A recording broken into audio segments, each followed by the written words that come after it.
Assalamualaikum warahmatullahi wabarakatuh. Selamat pagi semuanya. Bertemu lagi di sini bersama Bu Eka di pembelajaran IPS. Wah, kita sekarang sudah sampai di bab terakhir ya, yaitu bab 4. Nah, di bab 4 ini temanya adalah mengenai sejarah.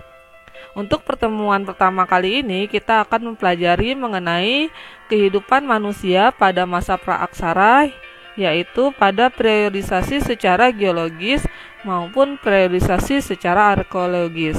Bagaimana? Sudah siap semua belajarnya? Oke, kalau sudah siap, mari kita mulai ya. Nah, sebelumnya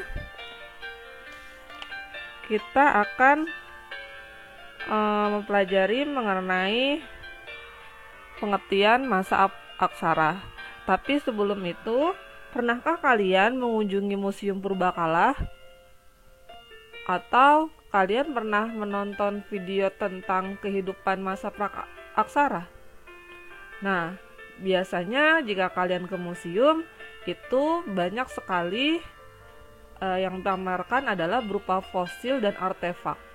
Tahukah kalian apa itu pengertian fosil dan artefak? Fosil adalah sisa-sisa tumbuhan, sisa-sisa makhluk hidup, baik tumbuhan, hewan, dan manusia yang telah membatu. Jadi ini merupakan peninggalan masa lalu yang berasal dari makhluk hidup yang telah bersedimentasi dari jutaan tahun yang lalu. Itu adalah fosil.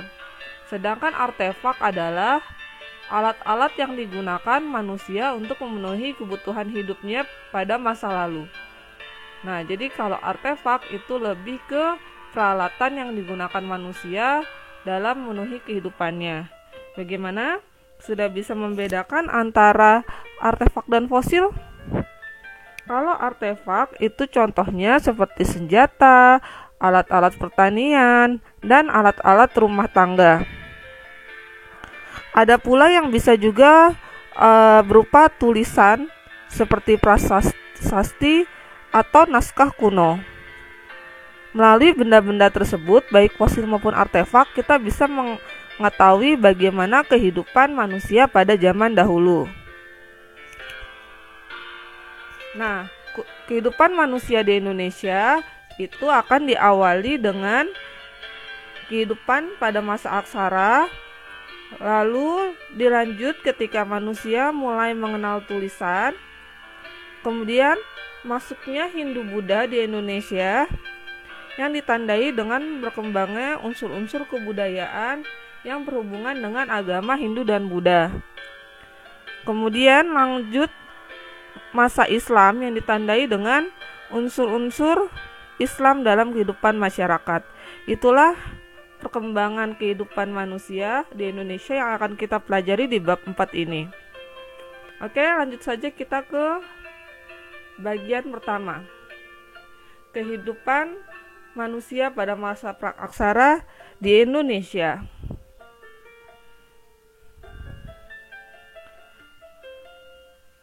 Pengertian zaman praaksara.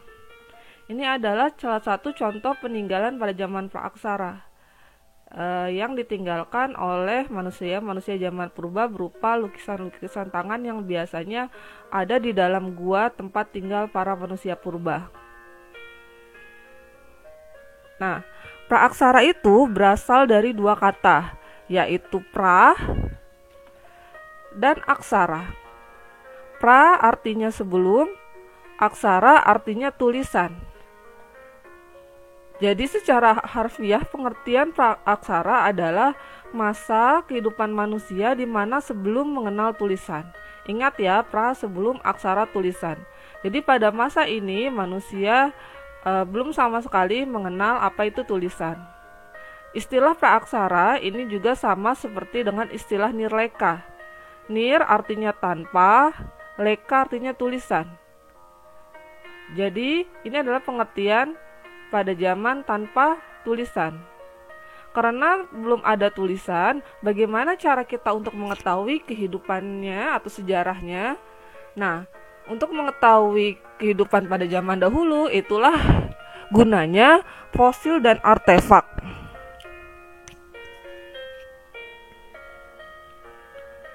aksara itu sangat penting dalam pembelajaran sejarah.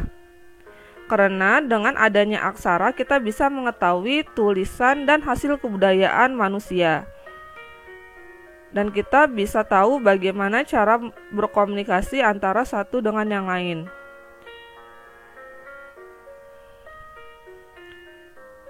Kapan zaman praaksara dimulai dan kapan zaman ini berakhir? Tidak ada yang tahu pasti kapan masa praaksara ini mulai ada di Indonesia atau di dunia. Nah, masa praaksara ini dimulai ketika manusia mulai ada di bumi ini dan berakhir setelah manusia mulai mengenal tulisan. Oleh karena itu sangat sulit sekali menjawab kapan zaman ini dimulai. Karena kita harus mengetahui kapan pertama kali manusia itu ada di bumi.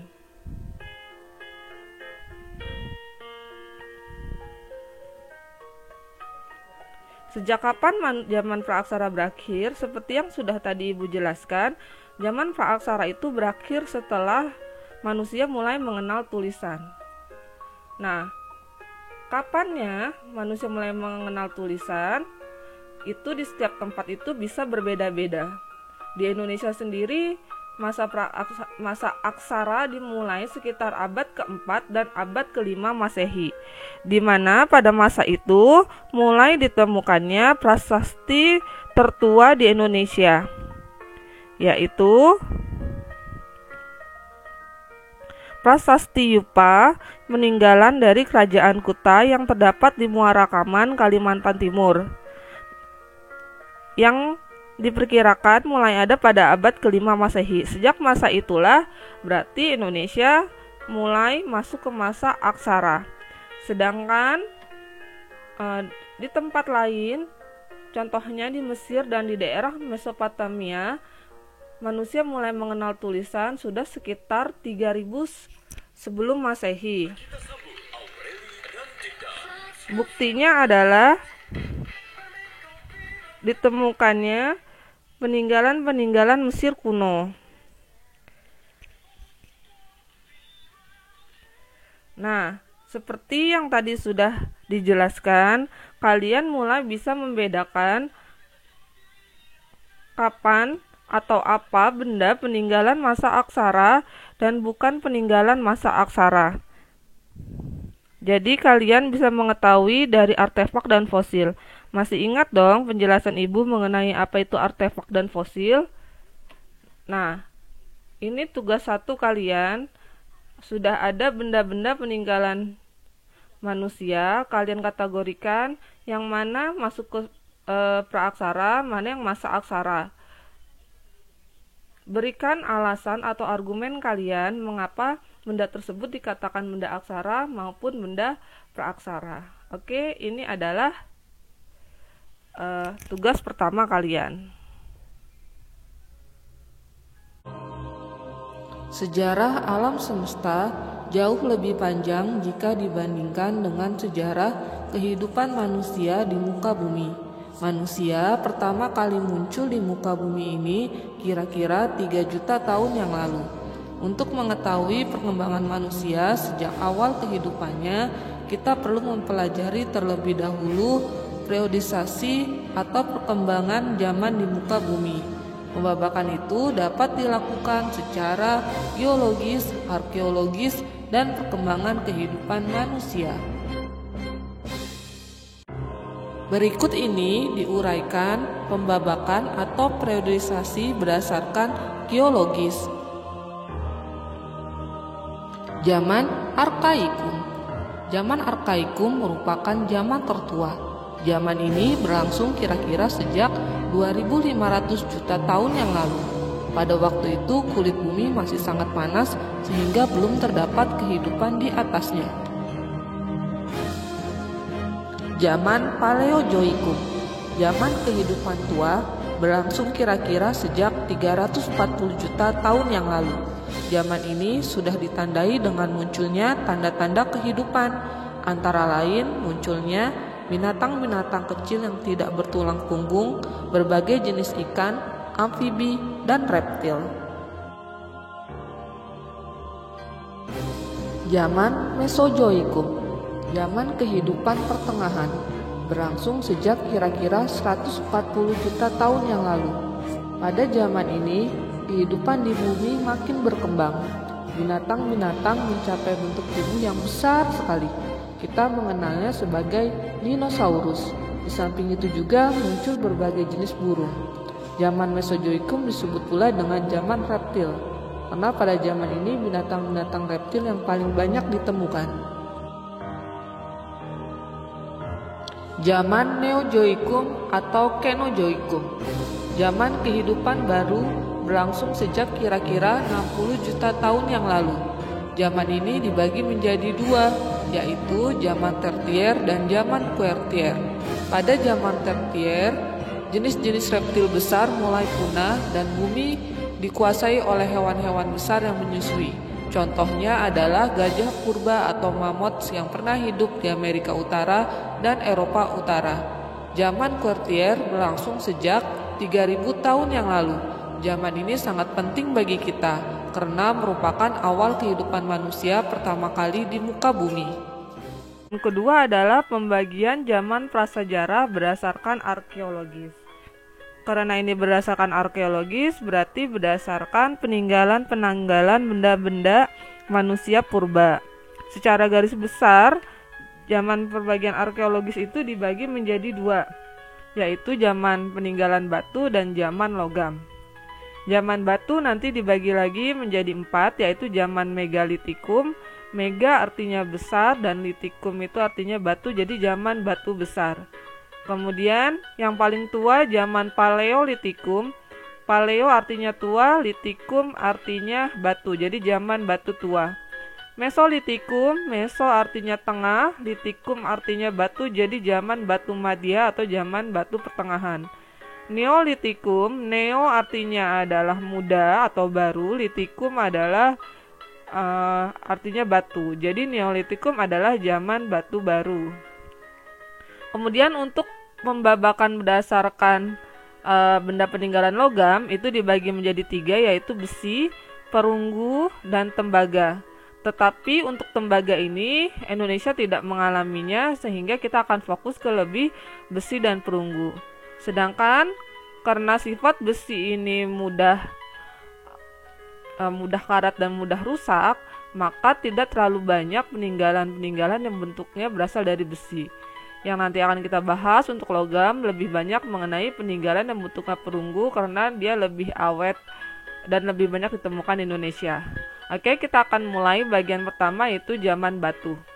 Khusus untuk zaman batu ini, Ibu sudah merangkumnya nih. Bagaimana hasil kebudayaannya apa aja, pada masa zaman tersebut kehidupan manusia seperti apa, jenis manusia yang hidup seperti apa, dan ciri-ciri budayanya atau ciri-ciri peralatannya seperti apa.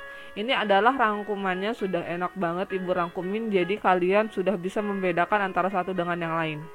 Oke, nanti yang ini akan Ibu berikan soft copy-nya, rangkuman ini, tapi setelah kalian mengerjakan tugas-tugasnya.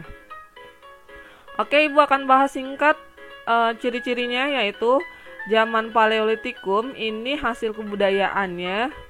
Kalau di Indonesia disebutnya dengan budaya Pacitan dan budaya Ngandong.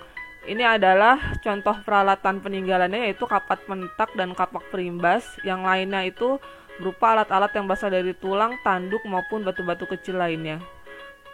Pada masa Paleolitikum ini kan zaman batu tua yang paling tua, manusia hidupnya masih food gathering, itu berarti dia masih berburu.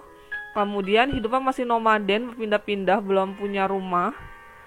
Lalu jenis manusia yang hidup pada masa ini adalah jenis Meganthropus paleogypenicus, Pithecanthropus erectus, Pithecanthropus robustus, Pithecanthropus mojocortensis, Homo solensis, dan Homo wajackensis. Khusus manusia-manusia purbanya ini nanti akan kita bahas di bagian yang lainnya. Yang ini pun nanti secara detail akan Ibu jelaskan di bagian minggu depan.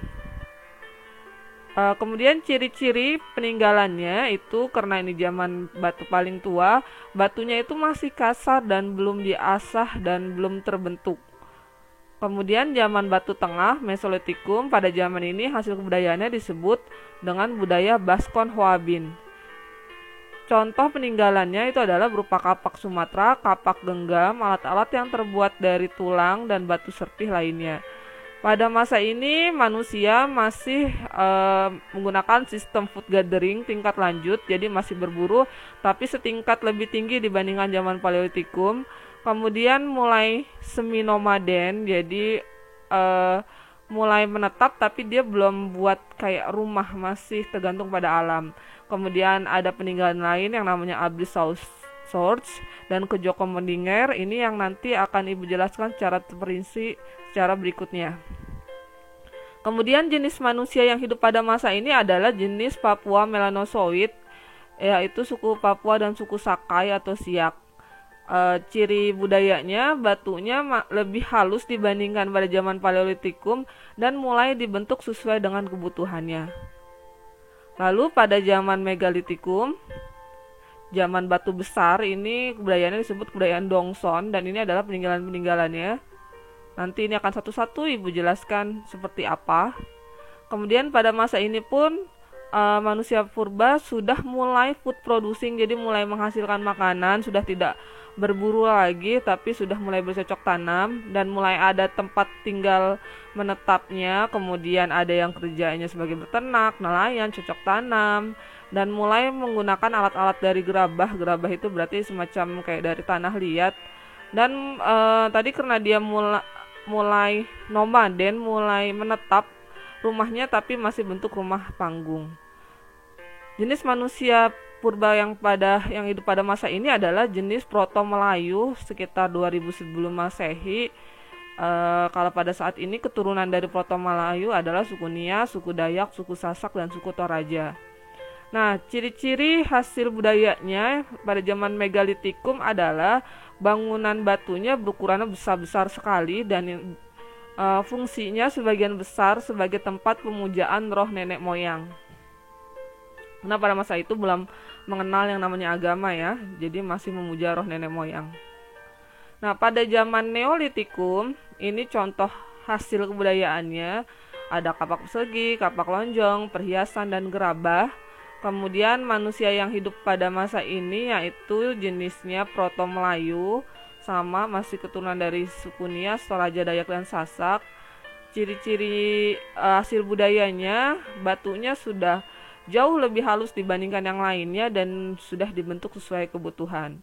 Hidupnya mulai sedenter, menetap, dari zaman Megalitikum udah mulai menetap ya, dan mulai food producing, jadi mulai bercocok tanam dan mulai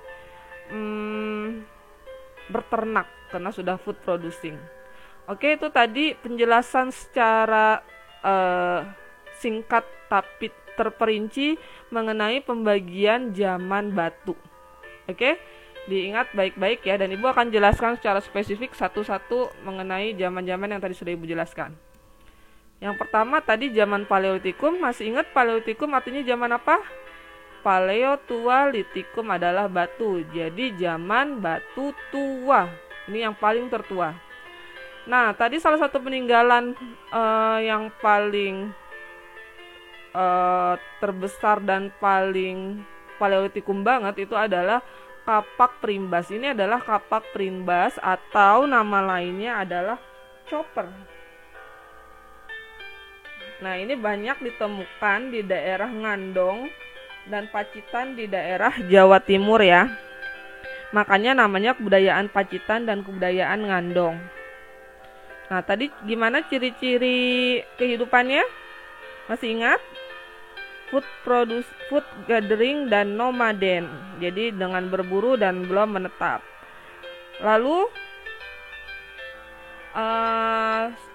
ini kapaknya seperti yang tadi udah Ibu jelaskan, bentuknya masih kasar maksudnya seperti kayak batu umumnya gitu, seperti batu yang kalau kamu temukan di suatu tempat, jadi masih kasar. Belum diasah karena ini zaman batu tua yang paling tertua. Mereka belum menemukan yang namanya alat serpih atau alat asahan, maka bentuknya seperti ini. Dan fungsi dari chopper ini atau kapak perimbas ini adalah fungsinya untuk menguliti hewan buruan, hasil buruan mereka. kemudian mengiris daging-daging tersebut dan untuk memotong umbi-umbian yang mereka dapat. Ini fungsi dari kapak perimbas. Oke, yang kedua adalah zaman Mesolitikum. Apa itu Mesolitikum? Meso itu artinya pertengahan, litikum itu artinya batu, jadi zaman batu tengah. Nah, pada zaman ini manusia lebih maju dibandingkan pada zaman Paleolitikum. Salah satu peninggalan atau kebudayaan Mesolitikum yang terkenal adalah Kejoken Mondinger. Ini berasal dari bahasa Denmark. Kejoken artinya dapur, moding artinya sampah. Jadi Kejoken Mondinger adalah sampah dapur. Ini di Indonesia banyak ditemukan di daerah timur Sumatera, Langsa, dan daerah Medan. Jadi yang dimaksud dengan sampah dapur adalah ini berupa makan siput atau kerang. Itu yang dimakan hanya dalamnya saja kan. Kulit siput dan kulit kerangnya tadi dikumpulkan, ditumpuk menjadi satu sehingga saking banyaknya membentuk seperti bukit atau gunung. Nah, seperti ini. Dan karena ini udah ribuan tahun yang lalu, maka bentuknya udah seperti membatu. Tapi ini kalau dicek atau diteliti, ini adalah sisa-sisa kerang atau siput pada masa lalu. Nah, ini cangkangnya ya, makanya disebutnya Kejoken Mondinger. Ini ditemukannya oleh Van Heckeren. Kemudian peninggalan lainnya pada zaman Mesolitikum itu adalah pebble atau kapak genggam, karena dia sesuai pas dengan genggaman, maka namanya kapak genggam, atau nama lain adalah kapak Sumatera. Nah, ini banyak ditemukan di Pulau Sumatera. Nah, kapak ini bentuknya agak lebih halus dibandingkan dengan sebelumnya pada zaman Paleolitikum, karena pada zaman ini lebih maju dibandingkan zaman Paleolitikum. Jadi bentuk kapalnya lebih halus dan lebih baik dibandingkan sebelumnya. Ini kapak genggam ya. Kamu harus ingat pada masa ini peninggalannya nama kapaknya apa. Kemudian peninggalan lainnya pada zaman Mesolitikum adalah Abris Saus Roch. Abris artinya tinggal, Saus artinya dalam, dan Roch artinya gua. Jadi Abris Saus Roch ini adalah gua tempat tinggal manusia purba. Oleh karena itu tadi Ibu udah jelaskan ciri-cirinya adalah pada zaman Mesolitikum semi nomaden, karena mereka mulai nemu tempat tinggal, tapi tempat tinggalnya itu bentuknya masih berupa gua-gua, belum rumah. Nah, ini adalah Abris Saus Roch istilah sejarahnya. Di Indonesia itu banyak ditemukannya di daerah Besuki, Bojonegoro, dan di daerah Sulawesi Selatan. Biasanya Abris Saus Roch ini nggak terlalu jauh dari daerah pantai, karena dia masih masa food gathering pada zaman Mesolitikum, tapi food gathering tingkat lanjut. Jadi nggak jauh dari daerah pantai tempat mereka banyak menemukan bahan makanan.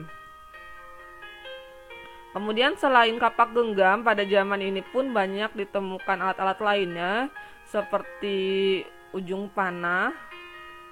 Flex itu adalah kayak batu-batu kecil pecahan dari kapak genggam tadi, tapi bentuknya tajam, itu namanya flex.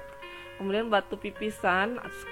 Yang lainnya adalah alat-alat dari tulang dan tanduk rusa yang cukup tajam untuk menusuk.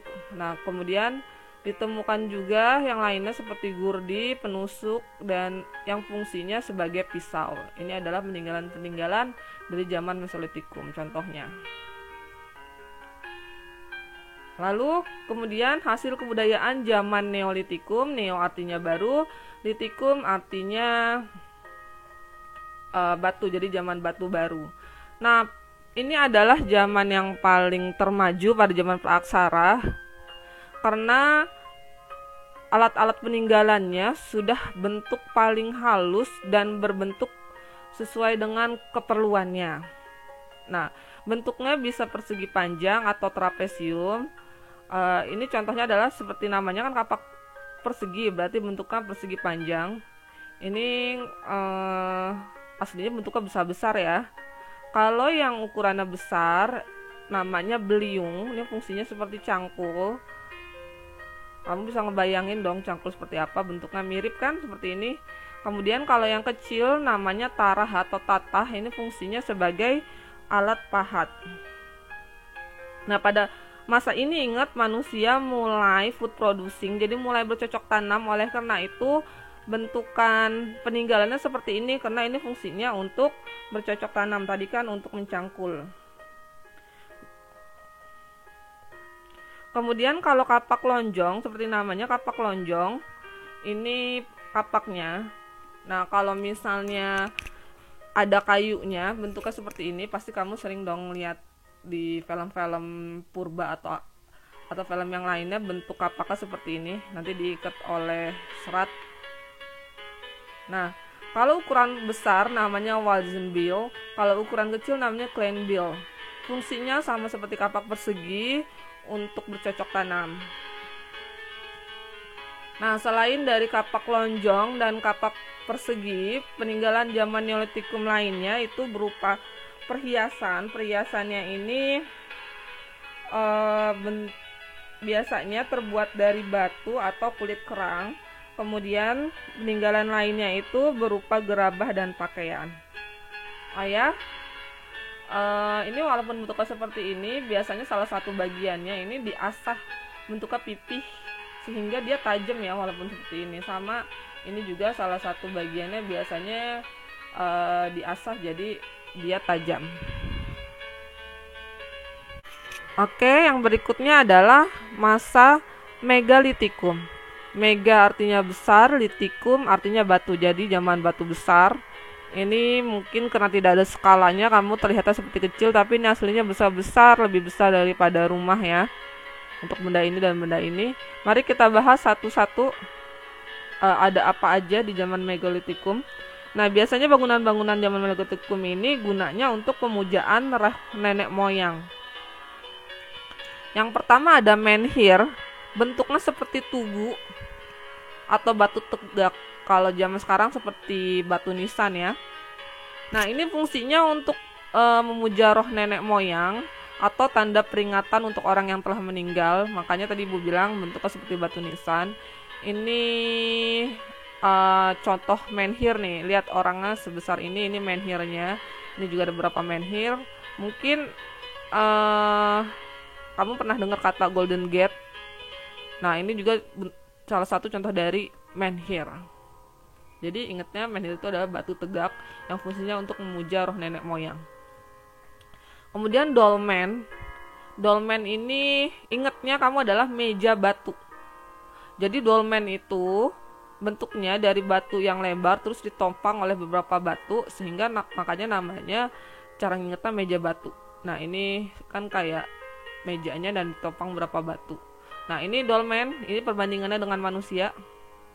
Nah, fungsinya untuk apa dolmen ini? Fungsinya untuk persembahan atau menaruh sesajen untuk arwah leluhur. Karena seperti namanya meja, berarti di sini nanti ditaruh persembahan untuk roh nenek moyang.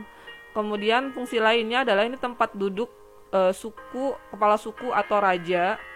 Nah, bawahnya juga fungsinya kalau yang seperti ini biasanya tempat untuk menaruh mayat. Jadi kayak kuburan juga. Kemudian peti kubur batu, ya ini seperti peti kubur zaman sekarang, sama aja, cuma bedanya dia itu terbentuk dari batu. Nah, biasanya terdiri dari 6 buah batu yang fungsinya untuk menaruh atau menyimpan mayat. Jadi seperti ini ya. Jadi dia seperti peti mayat atau peti zaman sekarang. Tapi bedanya dia dari batu, jadi dia berat sekali petinya tuh, seperti ini peti batu. Lalu ada waruga. Waruga itu peti kubur batu juga, tapi ukurannya kecil. Nah, kecilnya maksudnya sebesar ini ya. Ini perbandingannya manusia, ini adalah waruga. Jadi setinggi manusia kira-kira. Cuma bedanya kalau yang tadi dia bentuknya kayak papan kan, kalau peti kubur batu, kalau waruga bentuknya itu kubus dan bulat. Fungsinya sama untuk menyimpan mayat. Jadi ini bisa dibuka gitu. kemudian nanti ditaruh mayatnya. Nah, ini bisa individu, maksudnya satu batu ini untuk satu orang, bisa juga komunal. Komunal itu berarti di dalam waruga ini ada beberapa mayat. Nah, ini ditemukannya banyak di Indonesia itu di daerah Sulawesi Tengah. Ini waruga. Lalu yang lainnya adalah sarkofagus. Dia peti kubur juga. Bedanya peti kubur ini bentuknya seperti lesung. Lesung itu seperti mangkok ya. Mungkin kalian bisa ngebayanginnya, cuma bedanya dia bentuknya lonjong, makanya lesung. Kalau mangkok itu kan bulat kan. Nah, ini biasanya terdiri dari 2 bagian batu utuh, yang satu untuk penutupnya. Sama, karena ini adalah peti kubur batu, berarti fungsinya untuk menyimpan mayat. Ini banyak ditemukan di Indonesia itu di daerah Bali. Lalu punden berundak. Nah, punden berundak ini bentuknya seperti kayak piramid. Jadi bentuk bangunnya bertingkat-tingkat seperti ini, berundak-undak, makanya namanya punden berundak. Ini fungsinya untuk tempat pemujaan roh nenek moyang. Jadi biasanya sama untuk pemujaan, nanti di bagian atasnya ditaruh sesajen atau ditaruh persembahan untuk roh nenek moyang. Nah, lalu berikutnya patung, tapi kalau patung ini biasanya disebutnya arca. Nah, bedanya dengan patung pada zaman Hindu Buddha atau pada zaman sekarang, biasanya patung peninggalan manusia purba itu bentuknya masih sangat sederhana. Nah, biasanya berbentuk seperti binatang atau manusia. Nah, ini contoh-contoh bentuk peninggalan arca atau patung. Nah, ini terkenal juga kan di Inggris itu mukanya kalau yang itu.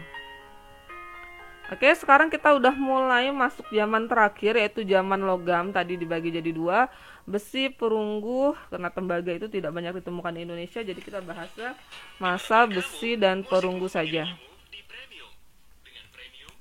Nah, ini contohnya adalah pada zaman logam itu ditemukannya kapak corong.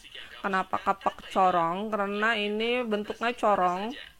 Jadi bentuknya seperti ini, jadi dalamnya itu kayak bolong, maka namanya kapak corong. Ini bisa dimasukkan tangkai kayu yang menyiku, jadi buat tangkainya bisa dimasukin kayu, atau buat pegangan masukin kayu. Nah, berikutnya ada nekara. Nekara ini adalah bentuknya seperti dandang. Dandang itu zaman dulu untuk memasak, cuma bentuknya dandang yang ditelungkupkan, dandang yang ditebalik seperti ini. Ini nekara.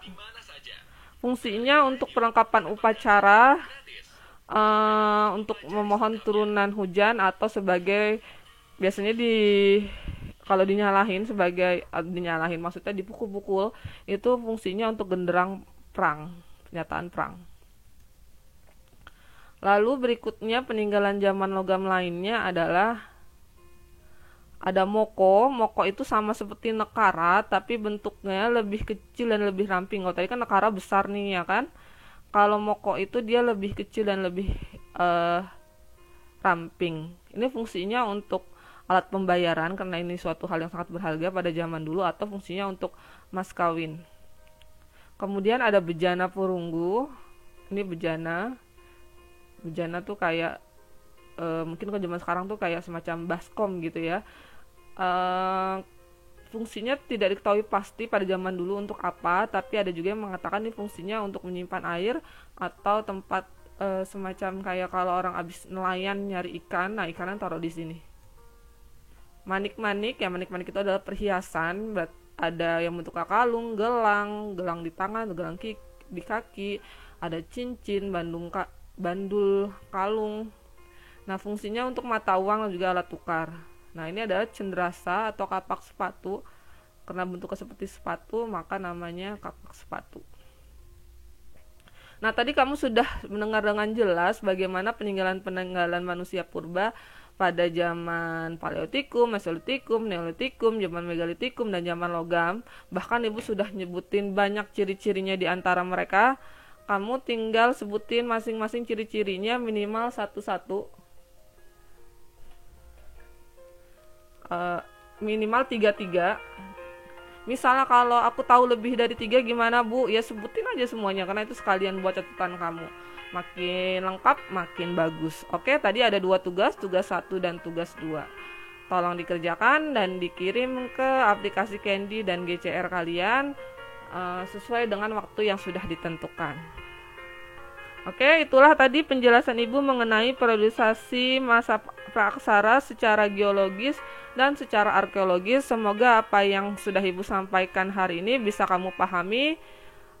Untuk minggu depan kita akan belajar mengenai periodisasi berdasarkan pengembangan kehidupan dan peninggalan budayanya. Semoga semua tetap sehat sehingga kita bisa bertemu lagi minggu depan. Terima kasih perhatiannya semuanya. Wassalamualaikum warahmatullahi wabarakatuh. Bye bye semuanya.